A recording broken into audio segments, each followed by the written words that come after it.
சுவாமி நாராயணசாமி கரூர்லேருந்து கேட்டிருக்காருங்க ஒரு கேள்வி. குருவுக்கு நமஸ்காரம். அறிவு உடனே ஏற்றுக்கொள்கிறது ஒரு விஷயத்தை அறிந்தவுடன்.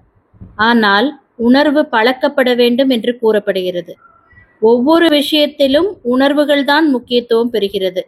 உண்மையில் அறிவு முக்கியத்துவம் பெறுவதில்லை. உணர்வுகள் மங்கி அறிவு முக்கியத்துவம் பெறுவதற்கு யாது வழி கூறுங்கள் சுவாமிஜி.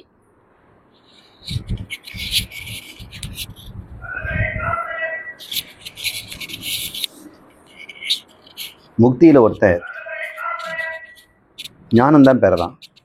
ஞானத்தினால முக்திங்கிறோம். அந்த அறிவு எதையோ காட்டி கொடுத்துட்டு போயிடுச்சு. உணர்வு தான் நிற்கிது. அந்த ஆனந்த உணர்வு, விசிராந்தி, விடுபட்ட உணர்வு. இத்தனை காலம் பாடுபட்டதெல்லாம் போதும், நிறைவாய்ப்போச்சு.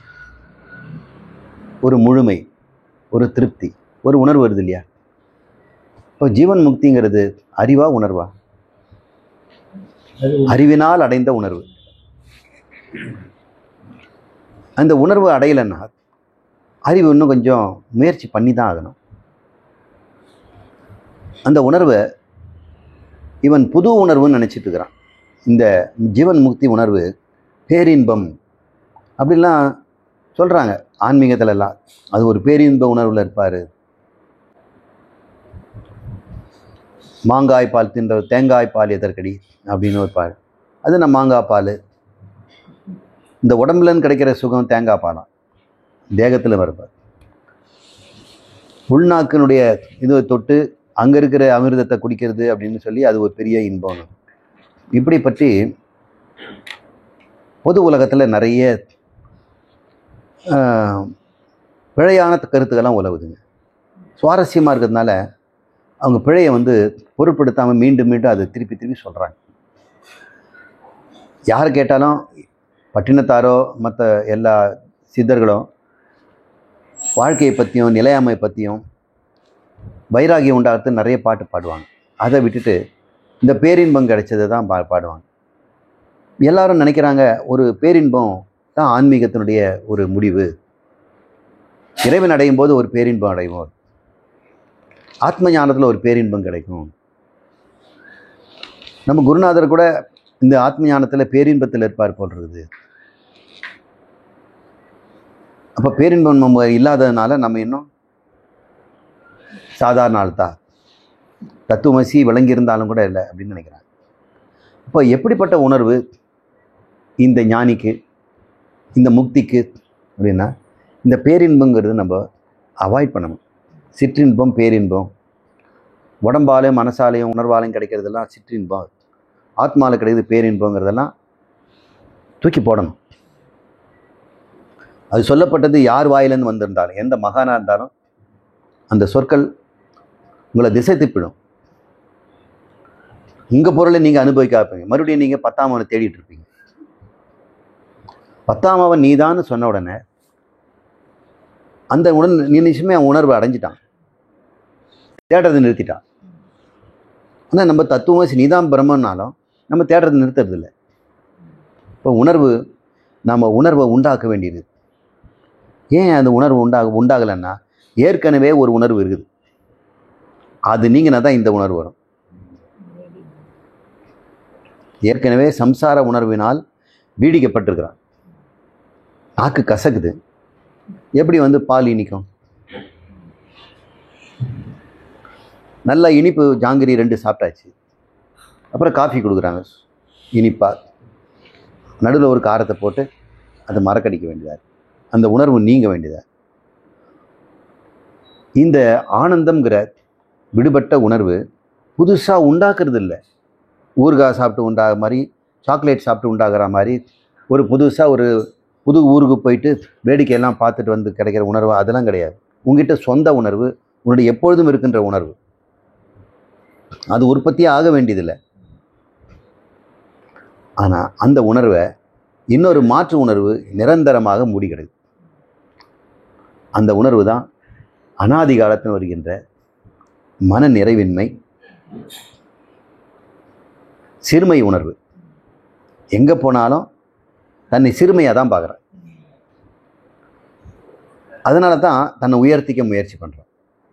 பொது இடத்துலையும் சபையில் போனால், ஆன்மீக கூட்டத்தில் போனால் கூட நான் நீண்ட நேரம் தவம் செய்கிறவன், ஒரு நாளைக்கு 8 மணி நேரம் நான் மெடிடேஷனில் இருக்கிறேன், நான் ராத்திரியில் ஒரு வேளை தான் சாப்பிட்றதில்லை அப்படின்னு இந்த ஆன்மீக கூட்டத்தில் போயிட்டீங்கன்னா ஒவ்வொருத்தருடைய மகத்துவத்தை அவங்க சொல்கிறது போது பார்த்தா நமக்கு பயமாக இருக்குது.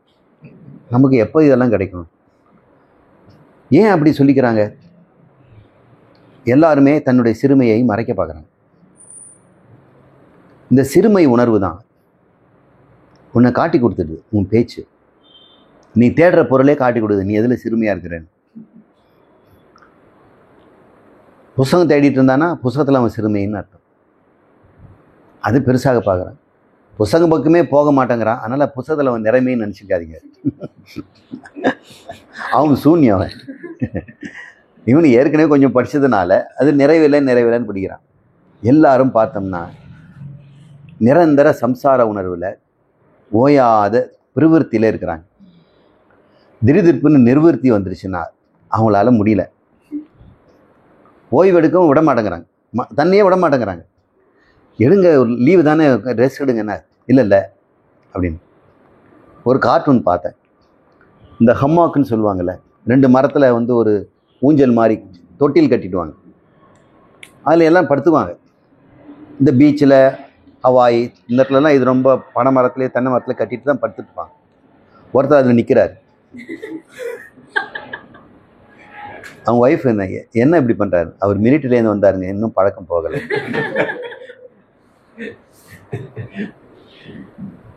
இதுதான் நம்முடைய பழக்கம். we do not know how to relax பண்ண கூட தெரிய மாட்டேங்குது. டென்ஷன்லேயே இருக்கிறாங்க. ரிலாக்ஸ் பண்ணிட்டா சோம்பேறி ஆகிடுவாங்களாம். என்ன இப்படி இருக்கிறேன் நான்? ஒரு வேலை இன்றைக்கி வேலை கிட்டத்தட்ட 8 மணி நேரம் ஒரு இன்றைக்கி நேத்தன்னா இத்தனை எழுதி வச்சுருப்பேன், அதை படிச்சிருப்பேன், அது அந்த இதெல்லாம் துணியெல்லாம் தச்சு முடிச்சிருப்பேன், இதெல்லாம் பண்ணியிருப்பேன். ஏதோ நமக்கு நோய் வந்துடுச்சு.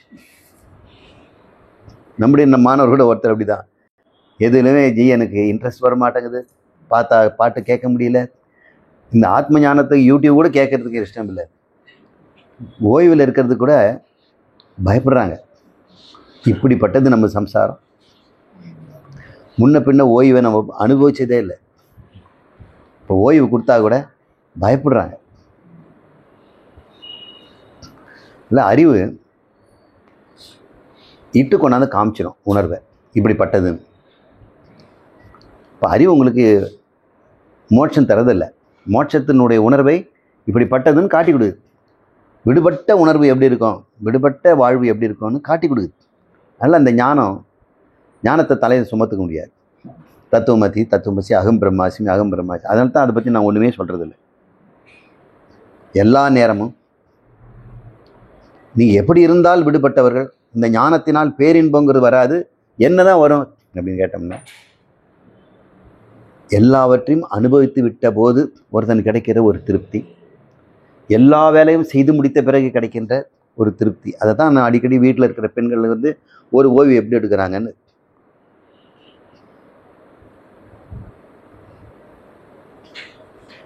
எனவே இந்த உணர்வுங்கிறது மெல்ல தான் வரும். இதெல்லாம் பழக்கெல்லாம் பண்ண முடியாது. பழைய பழக்கத்தை விட்டால் போதும். இது வந்து புது பழக்கமோ புதுசான உணர்வு உண்டாக்குறதோ கிடையாது. உங்களுடைய ஓய்வை உங்களுக்கு தரும். ஓய்வு எடுங்க. இருந்தாலும் மனசு விடவே விடாது, சம்பாதிக்கத்தே எடுக்கும். எதையாவது ஒரு பொருள் திறந்து மூடும், செல்ஃபோனில் ஏதாவது கூப்பிட்டு கேட்கும், பார்த்து சலிக்கும். இந்த ஓய்வு வந்த பிறகு இந்த மனசை பிடிச்சி துரத்த வேண்டியது, ஏதாவது செய்யும். இது வந்து சோம்பேறித்தனமோ மூடத்தனமோ இது தமச குணமோ இல்லை. உன்னுடைய சொந்த ஆனந்தத்தில் இருக்கின்ற உன்னுடைய இயல்பான நிலை. இந்த பிரம்மம் எதையும் கர்த்தாவும் இல்லை, போக்தாவும் இல்லை. இந்த கர்த்திருத்துவ போக்திருத்துவ நிலை மாறி வருகின்ற உணர்வு, அந்த உணர்வு இதுதான் காட்டி கொடுத்துட்டேன். அதுக்காக அந்த உணர்விலேயே இருக்கணும்னு நான் சொல்லலை. அதுதான் உங்களுடைய இயல்புன்னு சொல்லி கொடுத்துட்டேன். இனிமேல் நீங்கள் கர்த்தாவா போக்தாவா இருங்க. ஏற்கனவே ஒரு பெயிண்டிங் அழகாக தான் இருக்குது, இருந்தாலும் அது ஒரு நல்ல சட்டத்தில் போட்டு வைக்கிறோம் இல்லையா? அந்த சட்டம் அந்த பெயிண்டிங்குடைய அழகை அதிகப்படுத்திட்டு தானே இன்னொரு இதுக்கு மகத்துவத்தை கூட்டி தான் கொடுக்குது. அந்த சட்டம் இல்லாவிட்டாலும் அழகாக தான் இருக்குது. அது இந்த ஞானி, இந்த முக்தன் எப்பொழுதுமே ஆனந்தமாக தான் இருக்கிறான். இருந்தாலும் அவன் பல்லக்கில் உட்காரலாம், விமானத்தில் பறக்கலாம், 5 ஸ்டார் ஹோட்டலில் சாப்பிடலாம். அது அதுக்கு அவனுக்கு தேவையில்லை தான். இருந்தாலும் என்ன சொல்கிறது, ஒரு பெயிண்டிங்க்கு எப்படி அழகான ஒரு ஃப்ரேம், உண்மையிலே அந்த ஃப்ரேமுக்கு பெயிண்டிங்னால தான் மரியாதை. அவ்வளோ காஸ்ட்லி பெயிண்டிங், இவ்வளோ பார்டரே இவ்வளோ பெருசாக இருக்கும், அதில் மடிப்புகள் அப்புறம் தங்கத்தில் ரேகை விட்டு அந்த தொடர்ந்து இலைகளெல்லாம் போகிற மாதிரி அந்த ஃப்ரேம், மிகப்பெரிய ஃப்ரேம். அந்த ஃப்ரேமை எப்போ கவனிப்பாங்கன்னா, அந்த பெயிண்டிங் பார்த்துட்டு கொஞ்சம் போர் அடித்து அது பார்ப்பாங்க, மறுபடியும் இங்கே வந்துடுவாங்க. அப்போ அந்த ஃப்ரேமுக்கு தகுதியை பெயிண்டிங் தருது. இப்போ ஒரு முக்தன் அனுபவிக்கின்ற, அவன் லட்டு சாப்பிட்றானோ, ரவா லட்டோ அல்லது பூந்தி லட்டோ, அவன் சாப்பிட்றது ஒரு அழகுது. அவர் ரெஸ்ட் எடுக்கிறது அழகு, அவர் நடந்தா அழகு. ஏன்னா அதெல்லாம் செய்யாதோ அப்படின்னு பார்த்துட்டு இருக்கிறான். அவனே நினைக்கிறான், ஓ நல்லா இருக்கே அப்படின்னு. எதையும் செய்யலாம், செய்ய என்று கட்டாயம் இல்லை. எல்லாவற்றையும் அனுபவிக்கலாம், அனுபவிக்கின்ற கட்டாயம் இல்லை. பந்தமற்ற அனுபவங்கள், முக்தியில் கிடைக்கின்ற அனுபவம், இது தாங்க. இந்த உணர்வு உங்களுக்கு இருந்ததுன்னா நீங்கள் அடைந்து விட்டீர்கள். இது பேர் தான் பரம் அப்படிங்கிறார். மேலானது பிரம்மவித் ஆப்னோதி பரம். பிரம்மத்தை அறிந்தவன், அதாவது தன்னை அறிந்தவன், அளவற்றவன் என்று தன்னை அறிந்து கொண்டான். இனிமேல் கால அளவோ இட அளவோ பொருள் அளவோ அவனுக்கு இம்சிக்காது. இத்தனை காலம்தான் வாழ முடியும், இத்தனை காலம்தான் இந்த ரூமில் இருக்க முடியும், இத்தனை காலம்தான் இங்கே இருக்கிறோம் அப்படின்னு காலம் அவனை துன்புறுத்துவதில்லை. காலம் கொடுக்குற பிச்சையும் அவனுக்கு தேவையில்லை. இடம் கொடுக்குற இடம், இந்த இடம் நல்லா இருக்கும், அந்த இடம் நல்லா இருக்கும், மாலை நேரம் நல்லா இருக்கும் காலையை விட, இதெல்லாம் கிடையாது. காலை மாலை இரவு எல்லா நேரமும் அவனுக்கு ஒரே திருப்தி தான். இந்த இடத்துல அவனுக்கு திருப்தி இருக்குது, அந்த இடத்துல திருப்தி இல்லைன்னு இல்லை. மேலே கீழே வலக்கு பக்கம் இடது பக்கம் பூமியினுடைய உச்சியில் எங்கு சென்றாலும், சிறைச்சாலை கூட அவனுக்கு திருப்தி தான்.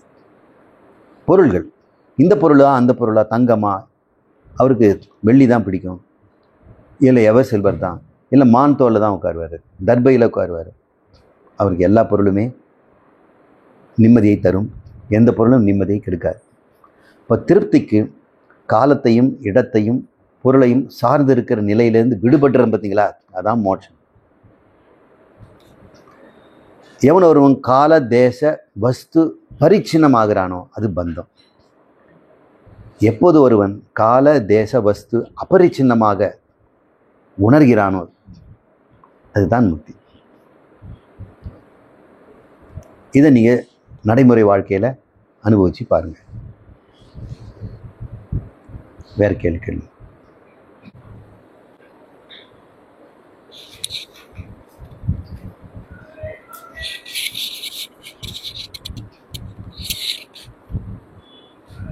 சுவாமி ஸ்ரீகாந்த் அப்படிங்கிறவர் கேட்டிருக்காரு, ஞானிகள் கீதைக்கு கொடுக்கும் முக்கியத்துவத்தை கீதையை உபதேசம் செய்த கண்ணனுக்கு கொடுப்பதில்லை போல பொதுவாக தென்படுகிறது.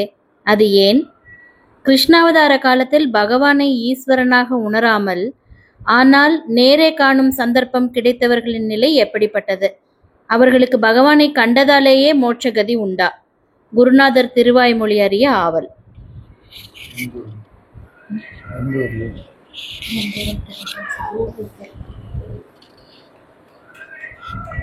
ஒரு பொருளின் மீது பிரியம் வரணும்னா அதை பற்றி அறிவு இருக்கணும். முன்பின் அறியாத பொருள் மீது உங்களுக்கு பிரியம் வருமா? உங்களுக்கு எதுவுமே தெரியாது அதை பற்றி. இதில் தான் பிரியம் வரணும்னு நம்ம தெரிய மாட்டாங்க. ஒருத்தர் வந்து அவசரமாக அந்த காரிடாரில் ஓடி வரார். நகருங்க என்ன தான் தேடி வரார். என்னங்க சார் அப்படின்னு. வாங்க ஒரு பியூட்டிஃபுல் அப்படின்னு. என்னதுங்கன்னு. அப்புறம் ஒரு இந்த பியர்ஸ் பாக்ஸ் இருக்குல்ல, டப்பா, சோப்பு டப்பா, அதை திறக்கிறார். ஒரு சோப்பு எதை எடுக்க போகிறார். அதுலேயும் பார்த்தா ஒரு அழகான காளான். இது வாடுறதுக்குள்ளே எனக்கு பெயிண்டிங் வேணும். ஃபோட்டோவிலலாம் இதை பிடிக்கவே முடியாது. எப்போ எங்கே வச்சு ஃபோட்டோ எடுத்தாலும் அது அந்த அளவுக்கு எங்களுக்கு திருப்தியே இல்லை அப்படின்னு சொன்னார். அவருக்கு இல்லை, அவருடைய ஸ்டூடெண்ட்டு மஞ்சுளான்னு பேர். அவருக்காக நடராஜன்றவர், அவர் ப்ரொஃபஸர், ஒரு சாதாரண ஸ்டூடெண்ட்கிட்ட வரார். இந்த மாதிரி வாட்டர் கலரில் அவங்களுக்கு வரைஞ்சி கொடுப்பேன். ஃபோட்டோகிராஃபு கவனிக்க தவறுகின்ற நுணுக்கங்களெல்லாம் அதில் இருக்கும்.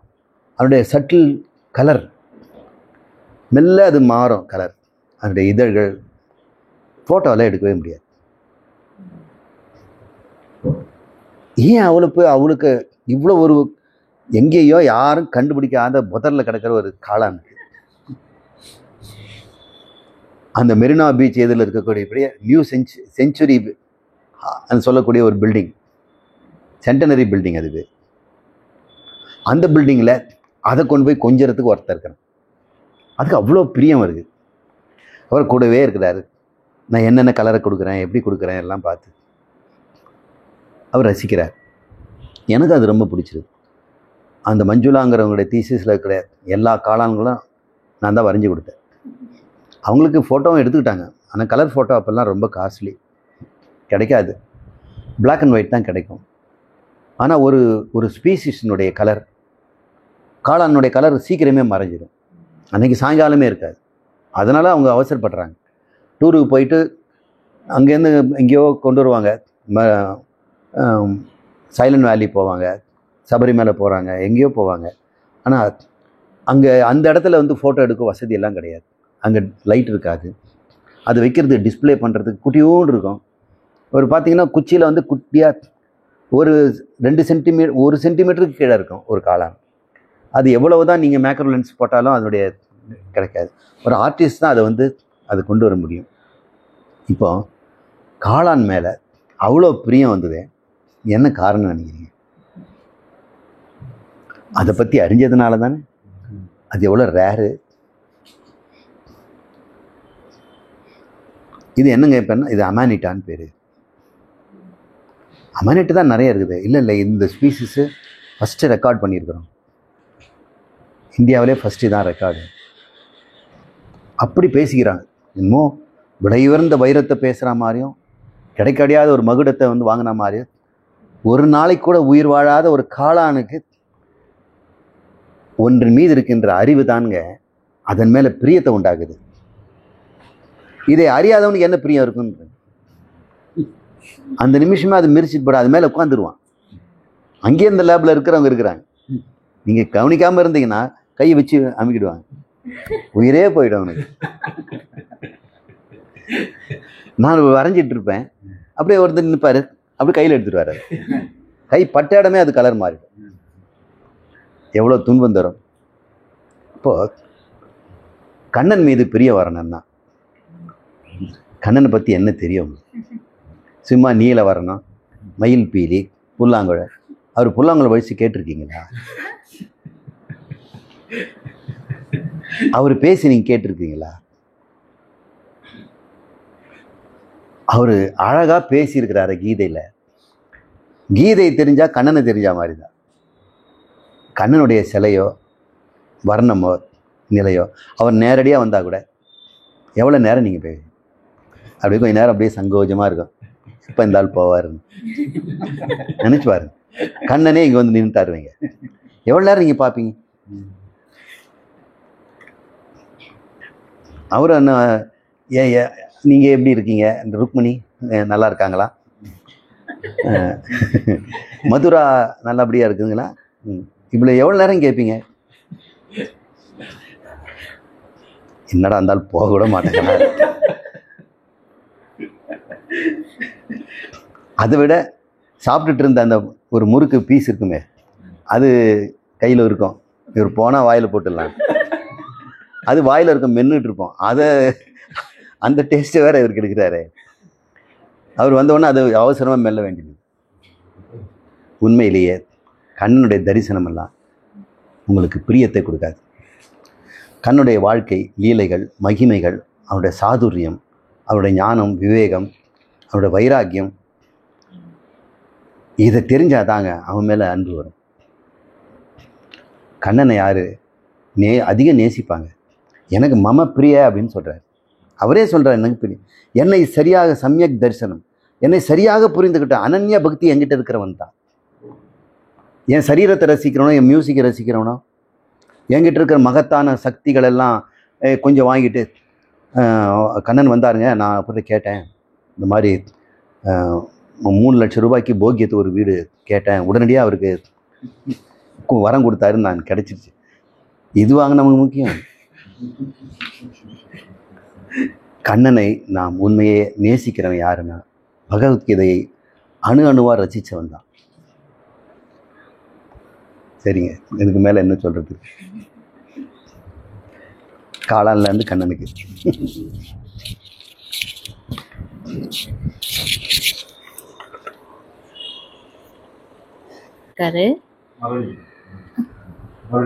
சுவாமிஜி விஜய் அப்படிங்கிறவர் ஒரு கேள்வி கேட்டிருக்காரு. குருஜி அவர்களுக்கு வணக்கம்.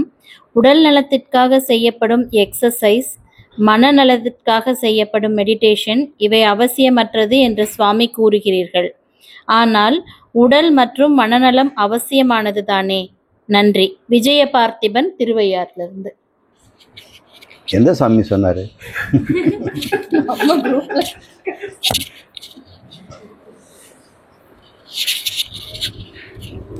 பதஞ்சலி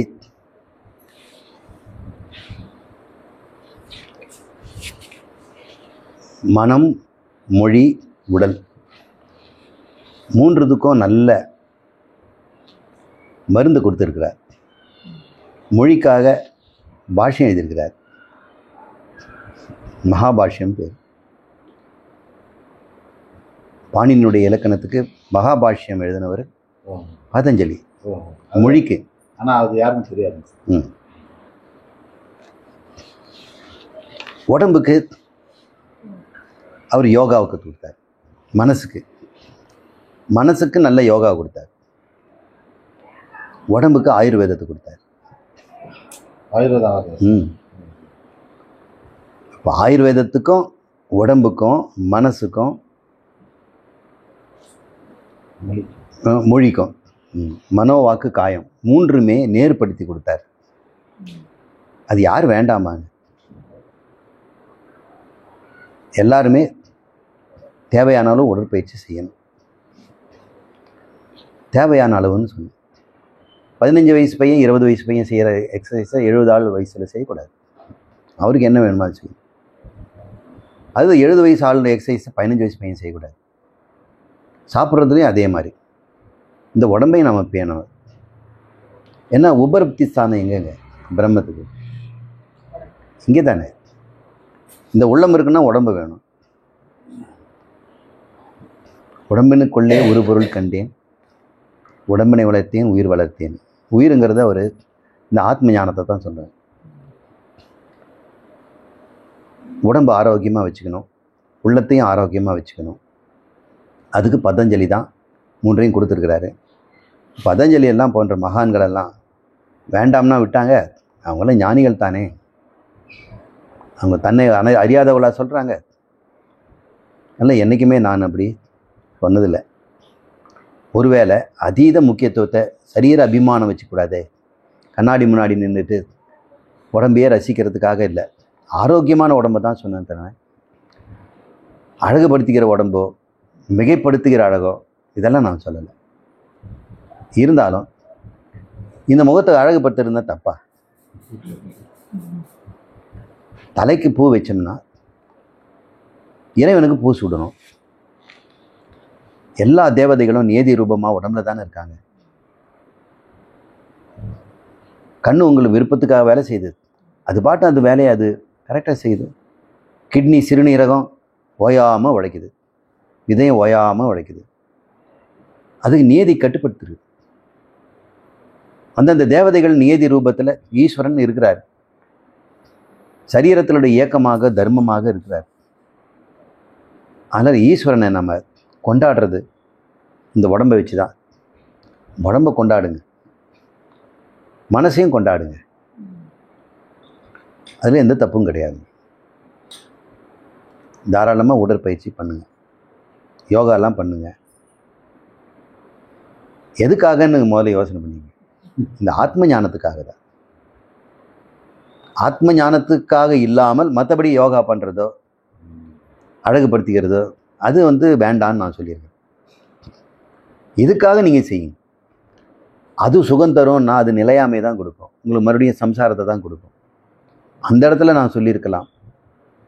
இப்போ ஆத்ம ஞானத்துக்கு தேவையான அளவுக்கு நாம் உடல் ஆரோக்கியத்தையும் மன ஆரோக்கியத்தையும் கட்டாயம் கடைபிடிக்க தான் வேணுங்க. மன ஆரோக்கியம் ராகத்வேஷத்தை விடுறது, உடல் ஆரோக்கியங்கிறது ஸ்வதர்மத்தில் எப்போதும் வாழ்வது. சரி,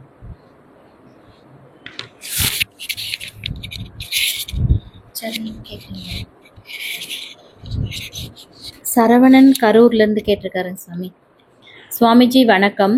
ஒருவன் சத்சங்கம் கேட்காமல், வேதங்கள் உபநிடதங்கள் படிக்காமல், நான் செய்கிறேன் என்ற உணர்வின்றி தனது கடமைகளை செய்து கொண்டு இன்ப துன்பங்களில் பங்கு கொண்டு இறுதியில் இறந்தும் போகிறான். இது ஒன்றே போதுமானதா? இதுவே மோட்சத்தை அளிக்குமா? நன்றி.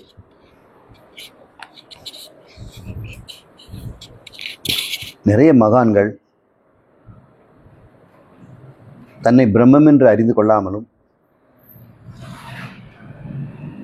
இந்த யோகத்தினால, கர்ம யோகத்தினாலேயே வைராகியம் வரப்பெற்று பற்று இல்லாமல் வாழ்ந்துட்டு இருக்கிறாங்க.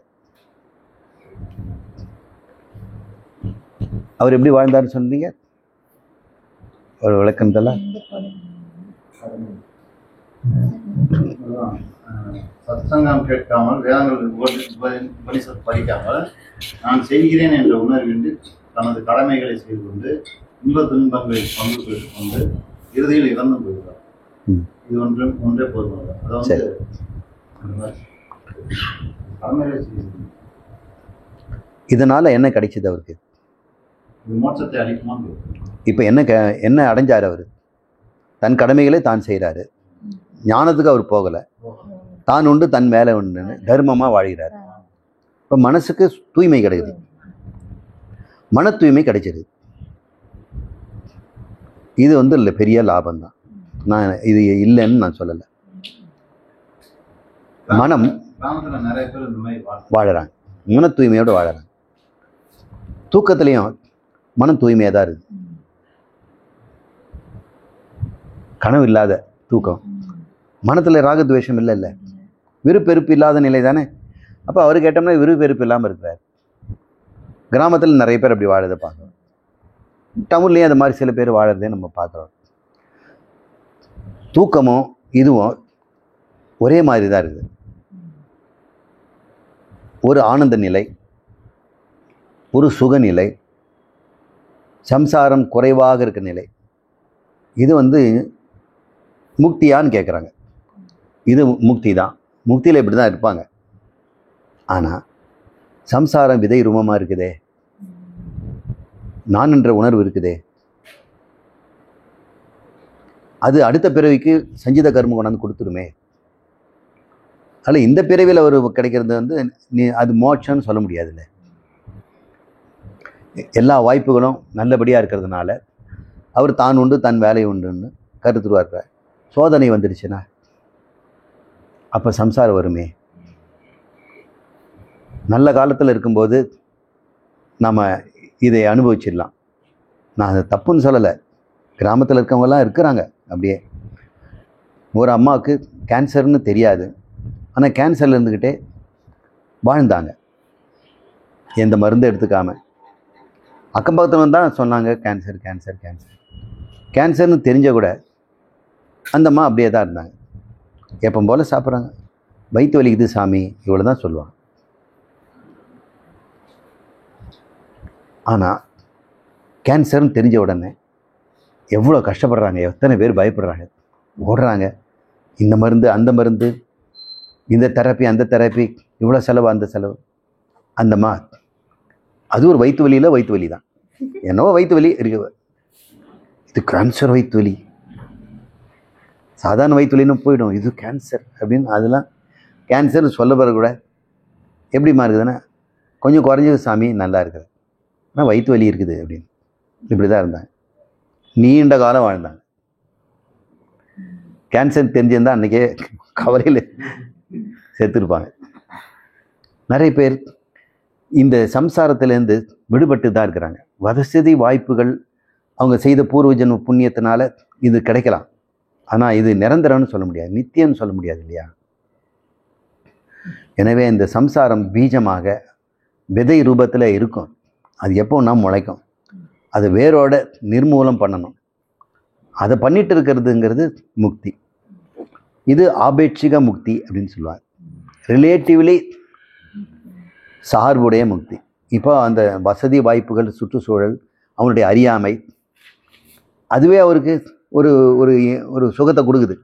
அந்த கேன்சர்ன்றதை பற்றி சீரியஸ்னஸ் தெரியாததுனால அந்த அம்மாவுக்கு அது அதனுடைய பிரச்சனை தெரியாமல் இருக்குது. இப்படிப்பட்டது நம்ம முக்தின்னு நம்ம சொல்ல முடியாது. அதுவும் ஒரு முக்தி நிலை தான். உண்மையிலே ஞானம் பெற்றவனும் இப்படி தான் இருப்பான், கிட்டத்தட்ட அது மாதிரி இருக்கிறார். இப்போ பாருங்களேன், காலி குடமோ தழும்பாது, நிறை குடமோ தழும்பாது. அதனால் நிறை குடமும் காலி குடமும் ஒன்றாயிடுமா? இப்போ அஞ்ஞானியினுடைய ஒரு அசைவின்மையும் ஞானியுடைய அசைவின்மையும் அசைவின்மையில் ஒன்றா தான் இருக்குது. ஆனால் ரெண்டும் வேறு வேறு. இவங்ககிட்ட இன்னும் அந்த அஞ்ஞானம் பீஜ ரூபத்தில் இருக்கும், எப்போ வேணாலும் வரும். இல்லை, ஞானத்தை நாம் தவற விடக்கூடாது. இந்த பிறவியில் அந்த மகானுக்கு, இந்த கிராமத்து மனிதனோ நம்ம நண்பர் ஞானம் அவர் பெறாவிட்டாலும் கூட மன தூய்மை அடைஞ்சதுனால கட்டாயம் அடுத்த பிறவியில் மன தூய்மைக்கு நிரந்தரமான தீர்வை அவர் கண்டுபிடிச்சிடுவார். இப்போ தொடச்சிக்கிட்டே இருக்க வேண்டியதாக இருக்குது மனசை. இனிமேல் மனமே இருக்காது துடைக்கிறது. இந்த அமனிய பாவம் துடைக்க வேண்டியதால் சுத்தமான மனசை அவர் பெற்று விடுவார். அதுக்கப்புறம் ஞானம் அவருக்கு கிடைக்கும். இதே வாழ்க்கையில் இவர் வாழ்ந்தார்னா கூட சொர்க்கலோகத்தில் போய் நீண்ட காலம் வருவிப்பார். யார் ஒருவன் கர்மயோகத்தில் இருக்கிறானோ, கொஞ்சம் பக்தியும் இருந்துருச்சுன்னா, உபாசனையும் இருந்ததுன்னா நிச்சயம் சத்தியலோகம் போயிடுவார். அதுக்கப்புறம் அவன் ஞானம் அங்கே இந்த கல்ப காலத்தில் முடிவில் கிடைக்கத்தான் போகுது.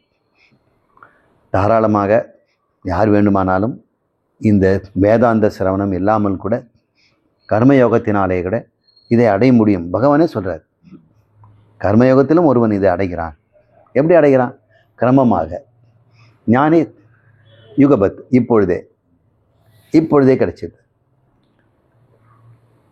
தாராளமாக செய்யுங்க.